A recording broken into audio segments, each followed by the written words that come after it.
Clave. 9:37 a.m. Sigues en Combinación Clave. Ya estamos con uno de nuestros panelistas. Llegó justito a la hora. Él mismo dijo, llego a la hora al panel de los jueves de Combinación Clave. Estamos con Max Quitral, analista político. Él es académico de la Universidad Arturo Prat. ¿Cómo estás, Max? Muy bien. ¿Y usted, Beatriz, cómo está? Bien, con tanta noticia que comentar, Max, ¿no? Oiga, pero tenemos aquí material hasta fin de año. Claro, tendríamos que hacer el programa para todo el día. De hecho, lo menciono a propósito de lo que hablábamos antes con Mónica González de CIPER Chile, sí. Y cómo Mónica releva varias cosas, como el típico, de hecho, la culpa a los medios de comunicación, digamos que ya lo conocemos desde hace tanto tiempo, que también es como parecido a me enteré por los medios en esta altura, pero bueno, pero apuntando a temas más globales y más profundos respecto al marco legal. Que la idea es que resguarde a los chilenos y no resguarde a los otros. Pero bueno, en fin, son temas para discusión y están los proyectos de ley, la reforma laboral, la despenalización del aborto, que han ido avanzando con ripios, en el Parlamento. O sea, yo creo que claramente con ripios. Y veremos qué pasa, porque siguen su tramitación. Así que hay varios temas para conversar. Yo quería, comentarles algo respecto a declaraciones que hizo el ministro del Interior, Jorge Burgos, que se lo preguntaba el mostrador hace 2 días cuando volvió Burgos de vacaciones, y me pareció que era una buena pregunta, que era algo así como, ¿y qué hacemos con el ministro Burgos?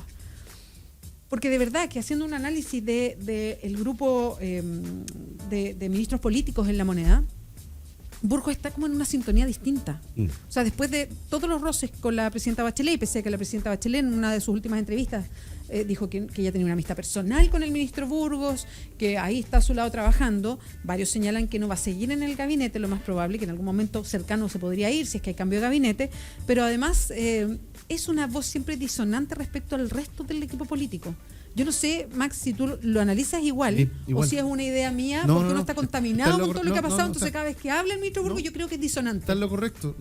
Me parece, bueno, tú adviertes y otros también hemos advertido que, bueno, el vocero dice una cosa, el ministro dice otra cosa. Entonces hay una imagen de desorden en el interior de la nueva mayoría. Pero cada vez que uno tiene la posibilidad aquí en la radio de hablar con parlamentarios, te das cuenta que dicen una cosa, después actúan de otra manera. Finalmente no están de acuerdo con lo que dice la presidenta, pero cuando fue la campaña sí sacaban la foto con ella. Pero naturalmente que yo siento que el ministro del Interior tiene una agenda propia. O sea, yo creo que el ministro del Interior no está muy convencido de la política o las directrices políticas que se puedan estar desarrollando desde La Moneda. Y eso es notorio. O sea, y no solo ahora, sino que se viene observando esta actitud y esta conducta hace mucho rato, con salidas fuera de protocolo, con declaraciones en las cuales manifiesta su molestia y preocupación cuando lo dejan fuera de visitar la Araucanía, este recibimiento a los camioneros, pasar el año nuevo en zona de la Araucanía junto a carabineros, en fin. Yo creo que hay ciertos elementos que hacen pensar que el ministro Burgos va por una agenda particular, desconozco por qué, pero obviamente porque responde a la vieja política, uno podría decir, o sea, es más cercano a la concertación que a la nueva mayoría.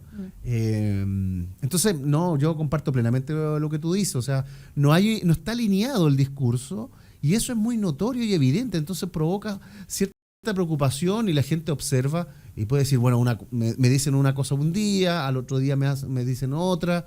Entonces no hay una coherencia y eso naturalmente que perjudica a la presidenta, que después hace otra cosa distinta. Entonces como que no está alineado todo el Ejecutivo en una dirección que podría ser la correcta. Destaco al ministro Burgos y partimos comentándolo con Max Quitral acá en el estudio porque hay declaraciones del ministro Burgos y en relación justamente a la región de la Araucanía que quería compartir con ustedes y por ahí surge además nuestra pregunta en la encuesta que hacemos todos los días hacia ustedes. La encuentras en @Radio La Clave. Primero, las declaraciones del ministro Burgos dijo, ha habido acciones terroristas en referencia a la Araucanía. El ministro del Interior dijo que sí, se ha invocado la ley antiterrorista en algunos casos e hizo un llamado a los fiscales de la Araucanía a actuar con el mismo rigor en otras causas. Todo esto estoy leyendo una nota del portal de Canal 13, dice, en el marco de los ataques incendiarios que se han registrado en el último tiempo en el sur del país, el ministro del Interior, Jorge Burgos, aseguró este miércoles que el Estado sí ha invocado la ley antiterrorista y, abro comillas, en algunos casos, porque creemos que ha habido acciones terroristas.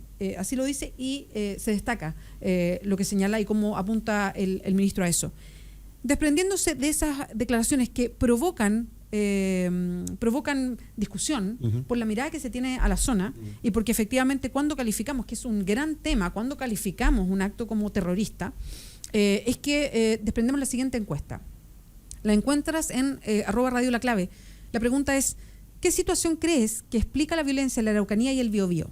También algunas zonas de otras regiones, pero principalmente ahí. Insisto con la pregunta, ¿qué situación crees que explica la violencia en la Araucanía y el Biobío? Y hay 3 alternativas. La primera es terrorismo, siguiendo un poquito una línea que marcan algunas autoridades, que desde la zona el sector productivo apunta permanentemente, para que decir los camioneros que califican todo de terrorismo, bueno, terrorismo. Segundo, reivindicación legítima.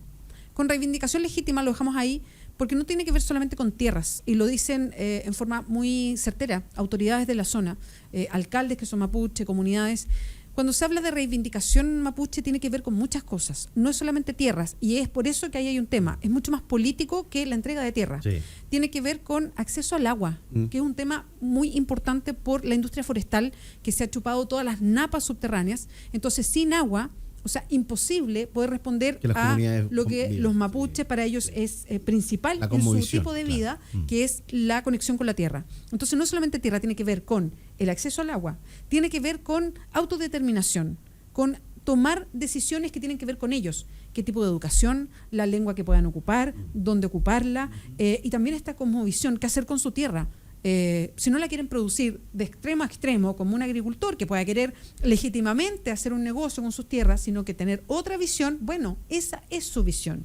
Autodeterminación también con la cantidad de autoridades que puede haber representando la zona, con el Parlamento, por ejemplo, y la entrada de representantes de los pueblos originarios, en fin. Entonces, ellos apuntan a el tema de la reivindicación, y por eso lo ponemos así, solo reivindicación legítima, son muchas, y no tiene que ver solo y exclusivamente con la tierra, sino con una mirada más amplia de lo que pasa con las comunidades mapuches que quieren todavía vivir respetando o acercándose mucho a sus tradiciones. Así que ahí hay un tema. Y el cuarto es la tercera alternativa es delincuencia común. Y allí hay también, solo para precisar, una diferencia grande respecto a cuando es delincuencia común, robo de madera, incluso incendios de pastizal y todo, y cuando hay terrorismo, son cosas bien distintas. Y el terrorismo, y calificar algo como terrorista, no es simplemente que provoque terror, no es solamente eso, tiene otras características, porque terror puede provocar, no sé, un lanzazo múltiple en una micro, y eso no es terrorismo. No, el terrorismo tiene una mirada más concreta, más amplia, y por eso quisimos diferenciarlo. Quiero insistir con las alternativas. La pregunta es, ¿qué situación crees que explica la violencia en la Araucanía y el Biobío? Y las alternativas son terrorismo, reivindicación legítima, en el amplio sentido, como decíamos antes, delincuencia común. Van 28 votos hasta el momento, 32% se inclina por terrorismo, 57% por reivindicación legítima, un 11% por delincuencia común.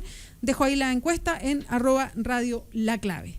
Ya son las 9:45 y saludamos a Jorge Ramírez de Libertad y Desarrollo, que se integra al panel. ¿Viene transpirado, Jorge? Sí, me viene corriendo. No, lo que pasa es que me Usain Bolt de... ¿Siguió dormido, no? No, me desperté y vi en un canal de televisión al tercer panelista y eso me generó... ¡No! Sí.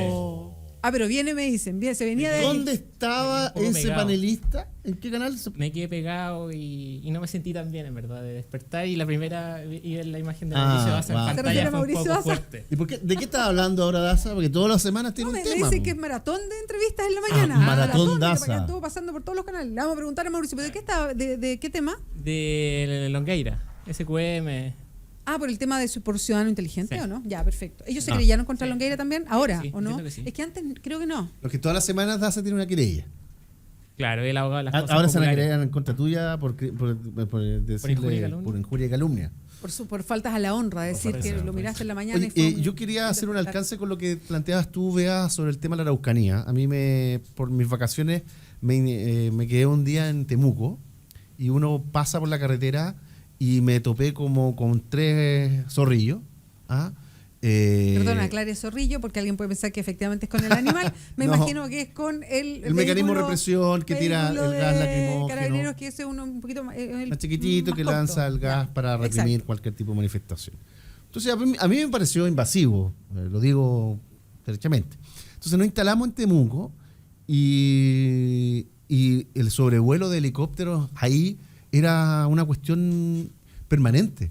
Entonces, realmente... Pero debe ser como Ñuñoa. Yo vivo en Ñuñoa y hay un helicóptero de carabineros que es impactante. Pero bueno, cerca del PEDA, por último. Ya, cuando yo estaba haciendo clases en el pedagógico también, lo mismo. Entonces, trasladar ese ejercicio a la zona de la Araucanía y todos los días, a mí me parece realmente violento.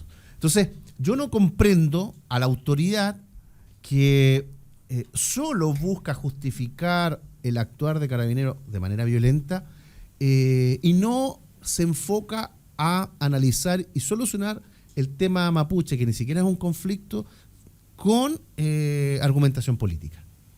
Entonces, lo hemos discutido eternamente aquí. Yo creo que no es primera vez que estamos diciendo de que capto así por el rabillo del ojo la mirada de Jorge Ramírez, que creo que va a querer. Ya la vena de Jorge Ramírez comienza a mostrar una... No, es que a mí me llama profundamente la atención que más le sorprenda que el Estado haga lo que tiene que hacer. No. El Estado tiene que salvaguardar... ¿Y la política? El derecho a vivir en paz en una determinada zona. Jorge Ramírez, coercitiva su visión, ¿no? No se trata de ser coercitivo, se trata de, en el fondo, tener un sentido mínimo de apego a la realidad, porque Max, resulta que a ti te llama la atención que existan, no sé, helicópteros que sobrevuelan la Araucanía, pero no te llama la atención que existan más de 200 atentados al año en la región. Atentados que son desde toma de predio, quema de pastizales, atropello, digamos, al derecho de propiedad, y cuestiones que redundan en no solo un atentado o un perjuicio directo a los propietarios, a los colonos, sino que en una cuestión más bien sistémica de la región. No sé si tú sabes, pero la región de la Araucanía es la región más pobre de Chile. Sí, por supuesto, pero ¿por qué es pobre? Entonces, es pobre porque resulta que dentro de muchas de las variables que explican esa pobreza está la falta de inversión privada. De hecho, yo tengo el gráfico ¿Y para que haya inversión privada, qué es lo que hay que hacer? Hay 0% de inversión privada. Pero para que haya inversión privada, ¿qué es lo que hay que hacer? Bueno, primero es que hay que asegurar la existencia de un Estado de Derecho. Pero hay que hacer política, pues viejo, no se hace política. Se va por la ruta facilista. ¿A ti te gusta la política? Sí, por supuesto. Bueno, pero es que hay un problema. También hay un problema político. Vamos a tu cancha, ok. Vamos a la cancha política. Ahí hay un problema objetivo. Y es una cuestión histórica, tú eres historiador, lo debes saber mejor que yo. Hay un problema objetivo respecto del carácter de la representación política mapuche. Que por definición es inorgánica, descentralizada, no responde a un mandato jerárquico. Sí. Por lo tanto, hoy día efectivamente existen en la opinión pública ciertas voces que dicen representar la opinión pública mayoritaria de lo que el pueblo mapuche necesita o requiere o demanda. Sin embargo, si tú contrastas esos planteamientos políticos programáticos que muchas veces ponen acento o énfasis en un carácter reivindicatorio y donde anteponen a demandas que sí son más sentidas por los mapuches, porque tú lo puedes ver en otra encuesta, que utilizan como muestra solamente a los ciudadanos mapuches que habitan la región de la Araucanía. ¿Cuáles son los problemas que aquejan a los mapuches? Si tú les preguntas, no a los representantes políticos mapuches. Empleo, seguridad, falta de oportunidades, rezago cultural, etcétera. Pero cuando tú hablas con los representantes mapuches te van a decir cuotas parlamentarias, una serie de medidas que, si tú le preguntas al ciudadano mapuche común, que es pacífico a todo esto, porque esto se trata de grupos muy focalizados y radicalizados que en el fondo de algún modo monopolizan toda la atención, pero no representan en el fondo el ideario de una comunidad mapuche que es muy rica, diversa y pacífica. Pero está conectado tener parlamentarios que cambiar la visión de mundo. Está absolutamente conectado. No, es que la evidencia te muestra lo contrario, porque hemos tenido 8, en la historia republicana de Chile hemos tenido 8 representantes de origen mapuche. Y la existencia de esos parlamentarios o su presencia en el hemiciclo no se ha traducido en ningún caso en una mejora, en un avance sustantivo en términos de una mejora en términos de las condiciones. Pero Jorge, un parlamentario no va a hacer la diferencia. Pero es que a lo que yo apunto, Beatriz, es que no basta con tener, yo respondo a ese ideario. Yo creo que la gente en política vota por ideas, no vota por personas, ni por género, ni por etnia, ni religión.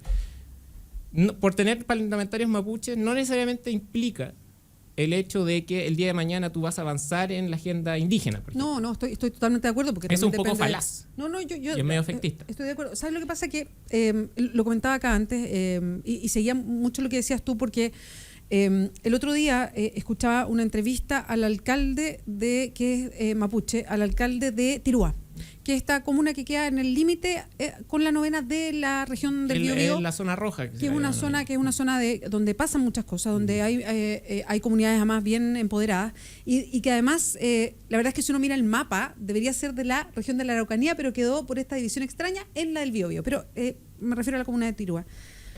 Y el alcalde hizo un análisis que fue lo hizo muy tranquilo y nombró un montón de cosas y a uno se le abre la cabeza, porque uno dice, oye, aquí está hablando de un tema y que va en línea de lo que decía Max, que es más que ver esto en blanco y negro, digamos.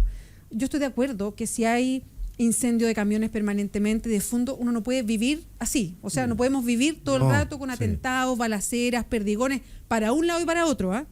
Ni con carabineros allanando y pegándole al que se atravesó en una comunidad, porque eso pasa, o al mismo tiempo carabineros protegiendo los camiones y que le lleguen perdigones porque gente las tira. No, yo entiendo, pero eso no puede pasar. Estado de naturaleza. Estoy totalmente de acuerdo que ahí hay un foco, violencia. Yo no estoy a favor de la violencia, así que no puede pasar. Estoy totalmente de acuerdo. Pero hay grupos mapuches que reivindican la violencia. No, por supuesto. Pero eso siempre va a estar, pues, Jorge. Si no estamos diciendo que eso se vaya a acabar. Que no, pues en una democracia y en un Estado de Derecho uno debería propender a que no existan esos grupos. Pero para que eso ocurra. Sí, por supuesto, pero el tema es ¿por qué existen esos grupos? Porque hay un conflicto grande y latente que está abierto. Y ese conflicto, lo que yo veo, y por ahí entiendo lo que dice Max, es que la respuesta que se da desde el Estado es casi solamente policial. Mandamos más carabineros, ahora los convoys de los camiones tienen que ir 6 camiones y patrulla adelante, patrulla atrás, patrulla al medio. Hay una respuesta policial muy importante, mucho mayor que la política. Y la respuesta política, lo decía el mismo alcalde, es entrega de tierras. Y él decía, perdón, pero este conflicto tiene mucho más. Pero la política de entrega de tierra ha sido un fracaso. Bueno, es que él lo decía, lo explicaba, decía, mira, el tema de la respuesta política no es solamente la entrega de tierras. La entrega de tierra está muy bien, si nosotros queremos y aspiramos a que se nos devuelvan las tierras, en fin, para el mapuche es muy importante, para el mapuche más rural, de comunidad más rural, es importante la tierra. Otra problemática es el mapuche instalado en las ciudades, que también es un grupo importante. Son la mayoría. Que porcentualmente son mayor y que están acá en la región metropolitana. Bueno, además, sí. Pero los que viven en comunidad, y él lo planteaba así, decía, mira, es más allá de la tierra, porque está la tierra por un lado, que es importante para nosotros, pero está el acceso al agua. Y aquí entra en el tema las transnacionales forestales. O sea, si no ponemos en relevancia, decía el alcalde de Tirúa, que es una persona electa por la gente que vive en Tirúa, si no ponemos de relevancia y no ponemos en la discusión un tema económico fuerte, como es todas las garantías que tienen las empresas forestales y que están depredando la zona, principalmente por el acceso a agua, porque efectivamente la producción rápida de árboles que no son originarios de Chile, todo este tipo de pino que a los 8 años ya está listo para producir, chupa una cantidad de agua, lo voy a decir así, no es lo técnico, pero chupa una cantidad de agua que deja vacías las napas para otras zonas. Entonces, la falta de agua y la sequía de zonas que nunca fueron secas es un tema. La mirada solo a transnacionales respecto a lo que pasa con nosotros, porque no somos los grandes productores de la tierra, porque no es la visión que tenemos de nuestra tierra, es un tema. La autodeterminación, no quiere decir que hagamos, él decía, no, esto no es construir una región de la Araucanía fuera de Chile, no estamos hablando de eso. O la configuración del Estado dentro del Estado. Pero autodeterminación en el sentido de que cuando se tomen las grandes decisiones económicas, estemos nosotros. Un respeto a nuestra cultura, si queremos educar a nuestros hijos en lengua mapuche, que no sea un experimento y un plan piloto, que sea algo que se discute en la zona, en ciertas comunas. Entonces él decía, lo que vemos nosotros es una respuesta puramente policial a un tema que es político profundo y que dentro de lo político entra lo policial también. Pero hay otros temas que no se tocan y la respuesta fuera de lo policial es solamente la entrega de tierra y no es solo eso. Y creo que ha sido un súper buen análisis de lo grande que es. Mira, respecto a la política de entrega de tierra, efectivamente es parte del problema y no de la solución. Porque en la política de entrega de tierra lo que genera es un incentivo a la violencia y al final termina siendo como una suerte de poder comprador de violencia, porque no sé si tú sabes que en el fondo existen dentro de la política de entrega de tierra existen 2 fondos, un fondo A, un fondo B, uno va a comunidades y otro. Bueno, resulta que están todos los incentivos para que una comunidad se tome un predio o una propiedad, luego esa comunidad se puede dividir, separar y por lo tanto la parte que se siente de esa comunidad puede después optar a otro beneficio de otro predio.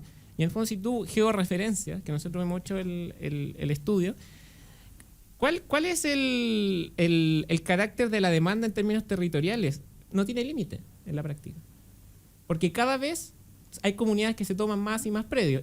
Y la CONADI compra los terrenos a un precio que es sobre mercado. Sí, claro.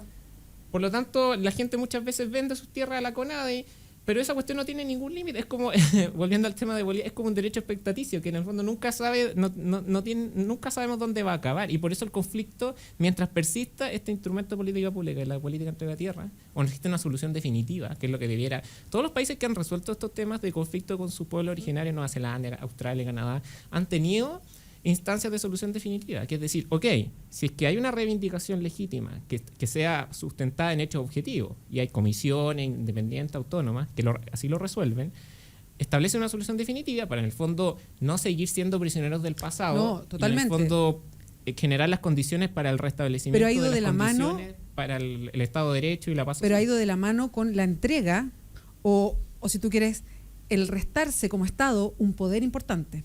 En Nueva Zelanda y en Canadá, por ejemplo. Ahí la forma de resolver conflictos abiertos fue que el Estado dijera, ya, yo cedo en esta zona tanto poder para las comunidades. Y eso es importante, y eso es algo que el Estado de Chile no pone en debate. No es un tema que debatamos, eso de cuánto poder de autodeterminación entregas tú a los pueblos originarios. Ojo que, por ejemplo, hay una medida dando vuelta que a mí en principio no me parece tan bien, pero no me cierro a discutirla, que es la del senador Espina con el senador José García, que tiene la gracia de que tiene un apoyo político transversal, porque está respaldada desde Ricardo Lago hasta, o sea, en el fondo, todo el arco, o personero importante del arco político la suscribieron.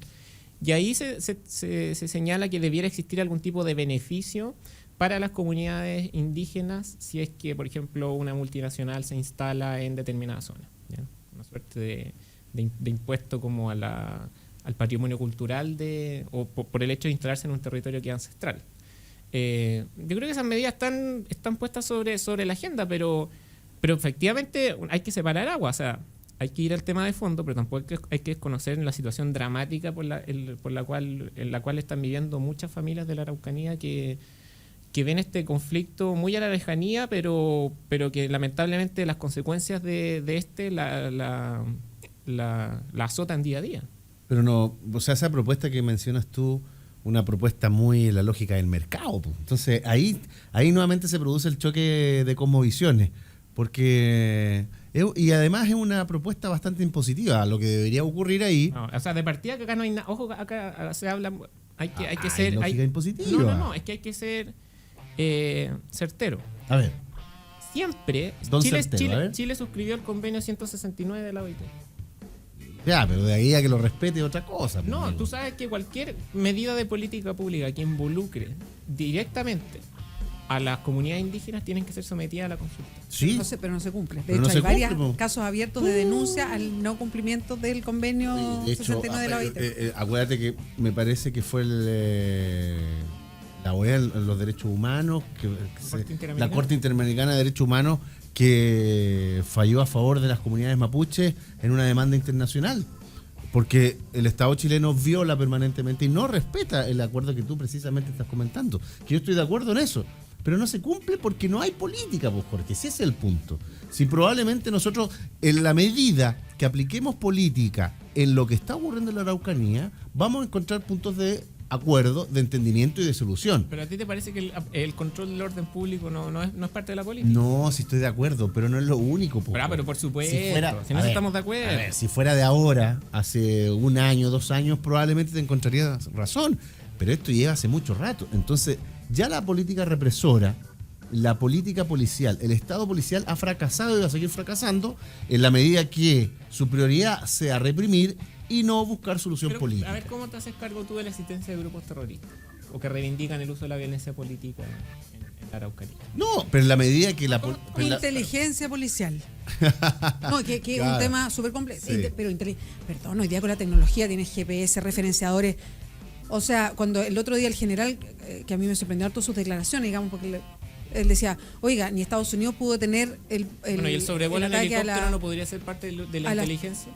Sí, pero también depende cómo se haga, porque cuando tú ocupas helicópteros, pero los helicópteros pasan no sé cuántas veces al día, la verdad es que tú estás ocupando los helicópteros para otra cosa. O sea, si también hay, o sea, no hay que Hay un ser gasto del ciego en Estado esto. también ahí. Y no solamente un gasto, y yo te digo porque a mí me pasa, como yo vivo muy cerca de las universidades que son de la Chile, las escuelas, la UNCE y la Universidad de Chile, el UTEM, ahí justo cerca de Grecia, con Macul, muy cerca. Hay momentos, hay épocas del día, ciertos días de aniversarios emblemáticos para Chile, 29 de marzo en que pasan cosas, se toman la calle, los cabros, en fin. Y el helicóptero da vuelta y da vuelta y da vuelta, y eso genera una inquietud. Es de verdad un helicóptero que esté, porque además se estacionan encima, Sí. que es una cuestión bien espectacular, porque queda como parado, como suspendido, con el ruido que provoca y bien bajito, en la noche con un foco. Eso genera algo. O sea, todos salimos a mirar qué pasó porque está en helicóptero hace media hora que arriba de mi casa. Entonces genera algo. Entonces también Pero yo los creo que helicópteros también se ocupan para cuando queman un santuario religioso, Pero eso como no pasó pasa- hace 3 días, pero yo creo eso- que eso también genera algo. No, por supuesto, no, pero si yo no digo que no, Jorge. Lo que pasa es que también para qué usamos el helicóptero. O sea, hoy día además la fórmula de Carabineros allá es una fórmula que tiene bien poco de trabajo. Pero Carabineros no se manda solo también. Espérame, pero es que tiene un trabajo bien. No, si yo no le echo la culpa a Carabineros como decisión de ellos, si esto viene No. desde el Ministerio del Interior. Exacto. Y así espero que sea, digamos. Pero es que lo que pasa es que el trabajo de Carabineros en la zona tiene bien poco de un asunto más de inteligencia. Carabineros se alojan en los predios que cuidan y los cuidan como si fueran guardias privados de un predio en específico. Hay mucho de eso. Y ahí uno dice, bueno, ¿es el mejor trabajo? ¿Es la mejor manera de emplear a Carabineros?